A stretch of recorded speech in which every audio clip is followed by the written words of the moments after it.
In this exercise tutorial, I'm going to be taking you through how to do a single leg squat. However, we're going to be doing version number 2 in this video. So version number 1 is where we have one foot on the floor and the other foot is out in front of the body. This variation is behind the body. That's where the subtle difference lies. So if you're looking for the first variation, it'll be exactly the same video title as this, just version number 1. And this is going to be where we have that second leg behind the body.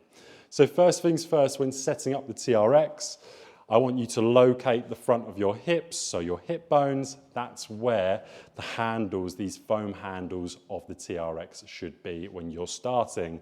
So what we're going to do is we're going to firstly appreciate where this TRX is set up.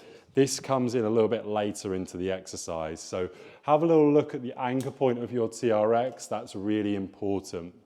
When you come back, so I've got bent elbows here, and the TRX has that tension on it, what I want you now to do is choose which leg that you're going to have working in the single leg squat and what leg is going to be behind you. So you can see best on the camera, I'm going to work my right leg. So my right foot is going to be directly behind this TRX. So it's going to be bang in line with the TRX for the movement. My left leg is going to come back. So the first thing I'm going to do is I'm going to come back. So I'm leaning back.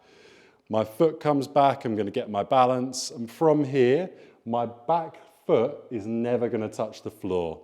Now, watch my right leg. I'm going to bend my right knee, keeping my left foot off the floor, and I'm coming back up without using my arms. So yes, my arms are making me lean back, but I'm not rowing up during this motion at all. It should completely be just one leg working and doing all the work during the exercise. You should feel it heavily in the quadriceps, and if you've got somebody looking at you when you're doing the exercise, maybe a training partner, tell them to make sure that they're looking at your knee in relation to the foot. Are you tracking the knee nice and straight? The knee should be going over the second toe in terms of position.